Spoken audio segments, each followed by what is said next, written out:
Okay, I'm going to show you how I make my hummingbirds. Now, this is not my original design. I did follow steps that I saw online. Mine are very similar, but yet different. So what I'm going to do is start with the very basics. You start with a spoon, add extra nut. You're going to use this is the cutoff portion of the spoon. You're going to have your washers that are already pre-bent. This is what I'm going to use to start with the head. That nail will be inside there and welded together to make the beak. And then you have the wing section over here. I'm going to do this in different little sections for you. Don't know if you're interested in trying it yourself, but this just kind of goes to show you the steps that I use. The only thing I am missing on this one is the forks that I use for tail. Every one of my hummingbirds is different than the other one. This one may or may not have the forks. If I do, it's just a matter of taking off the forks from their stem wear and then welding them together. So we'll see how this goes together, and I hope that you enjoy what it takes. So the first part we're going to do is we're going to take and we're going to make the head. And I apologize for the angle. I don't have anything other than my cell phone to make videos with, and so there you go. So what I'm going to do is I'm going to put this inside here. I'm going to seal it up with a big thick bead of weld, and then I'll turn it to the side and I'll start welding and adding weld, and then I'll end up putting it into the vise, and then we'll create the head.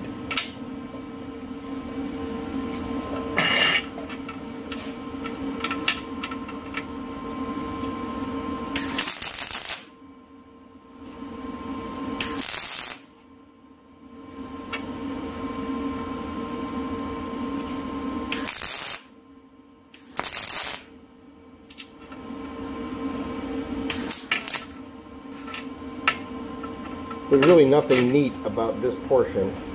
It's just adding weld to weld to weld.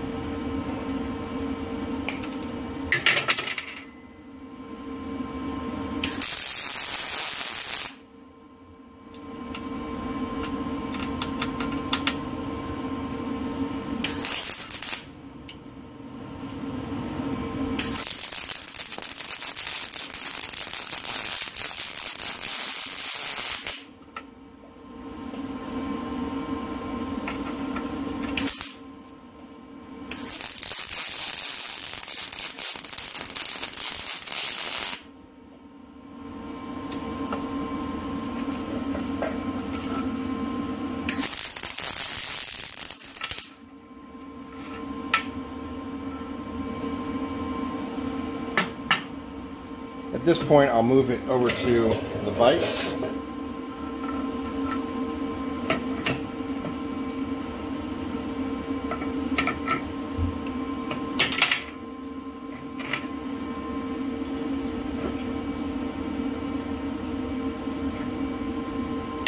And again, all I'm going to do is add weld to weld to weld.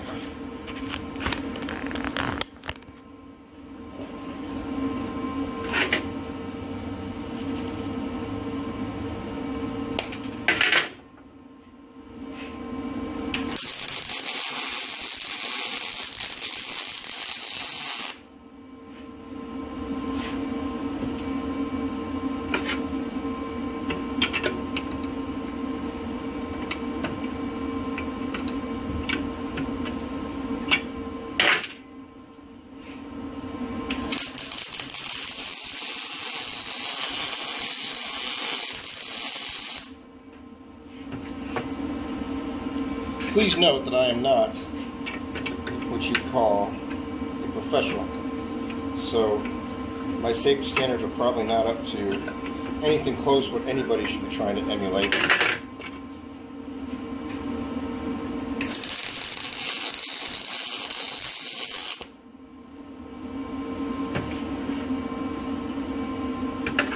So definitely practice being safe, because you never know what can happen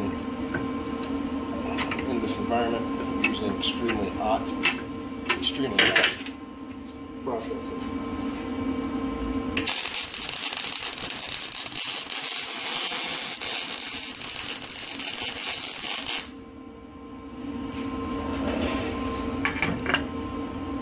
So once you have what you think is enough weld on there, what you want to do is go about shaping it. And again, you want to shape it being very safe.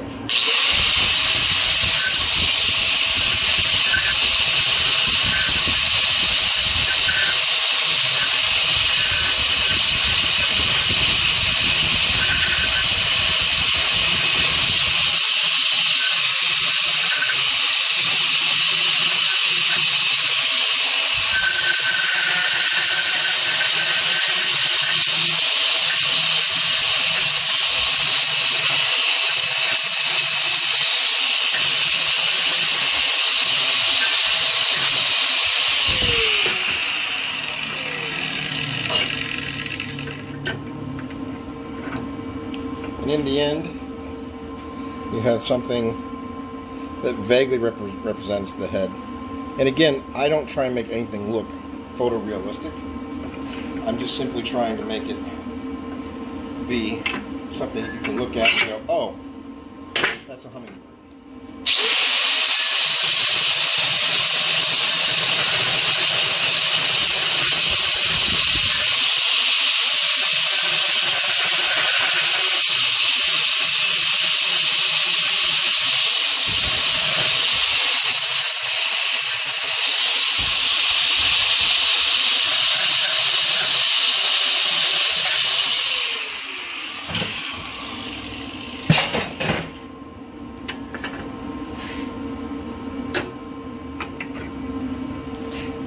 And there you have the basics for its head.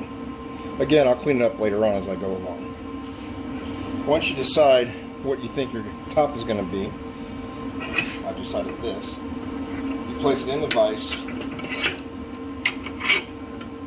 You'll be doing a lot of work off the vise. The next step is your body. And this gets welded on just like so, at whatever angle you want to put it. At this point, you want to make sure that if you're using an adjustable welder like I have, the Lincoln MP220 or 210, excuse me, you want to turn it down to your lowest possible setting because you don't want to blow holes through your weld. I think it's important when you weld to always make sure that you're getting a clean tip. So you go ahead and put this on next.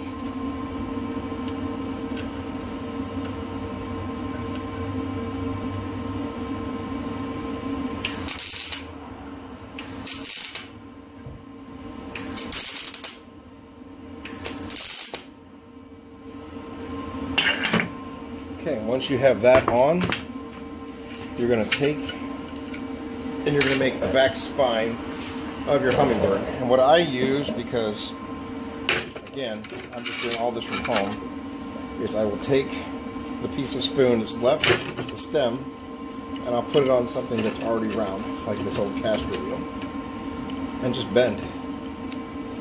Bend it till you get to the desired hump. You can do it any number of ways. I used to get the torch out and heat it up, but I found I don't need that much of a bend on it. So I keep that wheel there, and this is going to be your spine. And how it works is you're going to weld it onto the back of your hummingbird. I'll put this nut right here just to act as a spacer, a bit of a filler. So we'll tack that in place. Just so.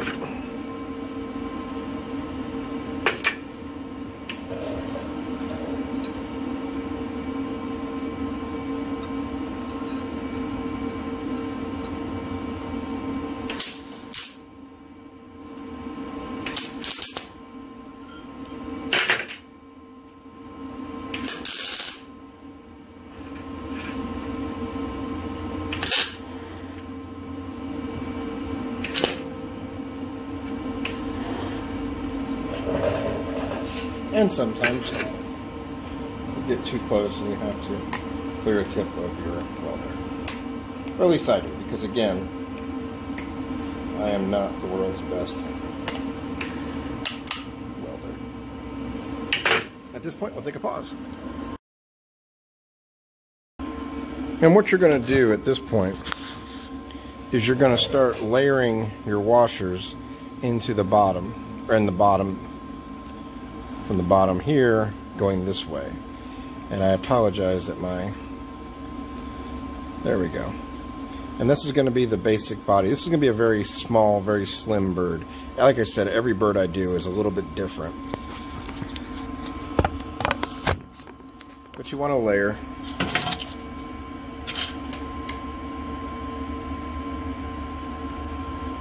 And you're just using spot welds, nothing major, nothing fancy here.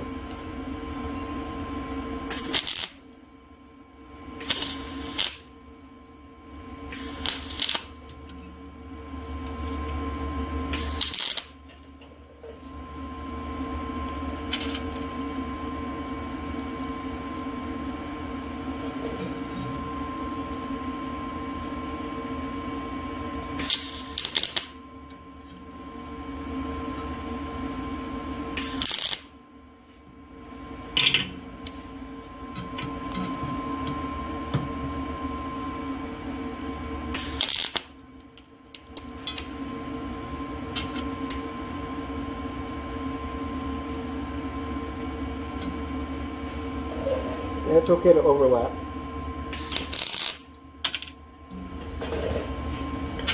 Sometimes you got to find the right angle that you got to work with.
Another thing you might want to do is clean up your welds in between.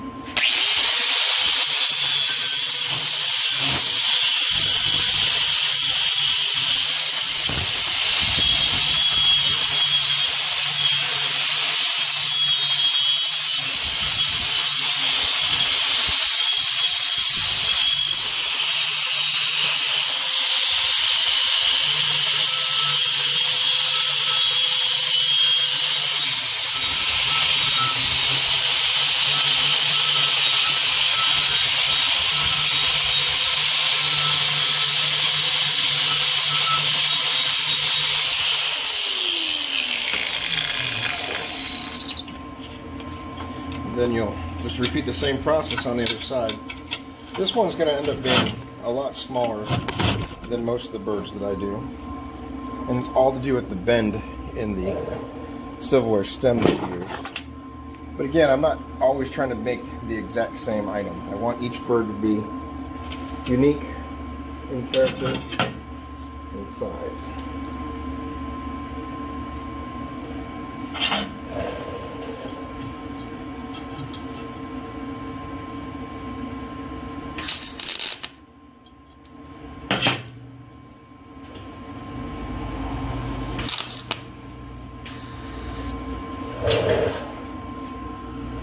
Another thing that you can do while you're doing it, rather than pulling out the big wheel, is you can just use your wire brush as you go along. You want to do this because a lot of pieces will be hidden underneath. You'll be able to see the tarnishing or the flash burning residue. And this way, you eliminate some of that. You want some of it though to give a little cover, a little color to your item. So I'm going to keep doing this. I'll fill this back up, and then I'll show you how I do the wings. Okay, at this point, you've got the general body done. Your hummingbird's starting to take shape. And what you're going to do next is you're going to apply the wings. Now, how I do that is I have pre-cut all of my wing section, which are just, again, butter knives that we have scrounged up. And we're not using new material. I mean, this is stuff that's already been used from Goodwill, cleaned up. And I like to use 4 pieces of varying width and shape. And you'll attach them in a way that you feel makes the bird look best. I'll show you how I do that from a distance. Again, every single bird I do is different, and I think that every bird that you do should be different as well.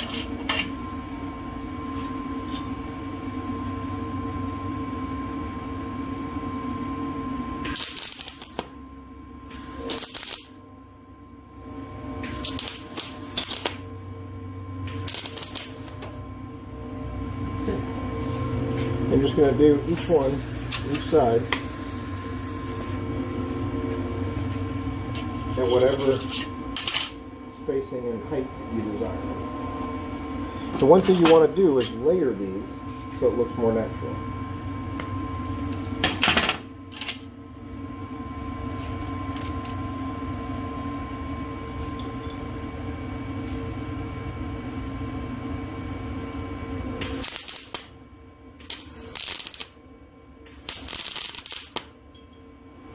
Okay, just like that.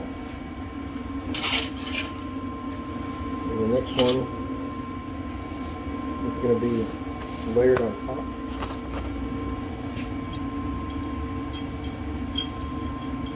Now here we have a little area. I'm going to go ahead and trim up a little bit briefly before we go too much further, because I want it to lay flat and inside each other.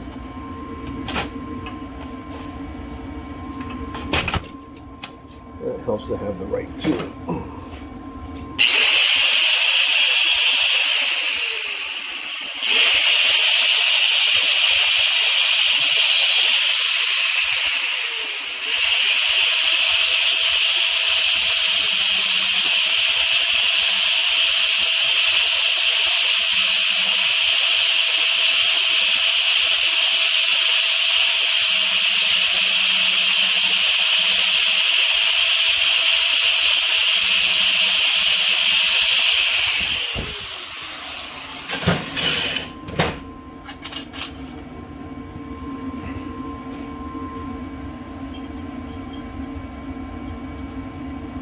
Again, this is just how I prefer to do it. You can do it any way you see fit if you do it yourself. And of course, you can buy these from me directly from my website.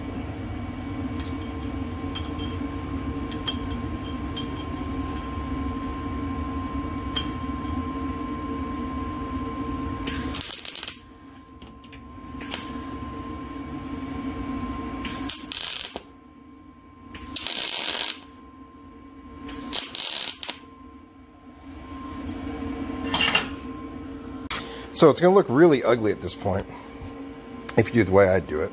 But what you're going to do is you're going to get in there with your wheel. You're going to grind it so it looks like muscle, sinew is connecting all this down to your tail.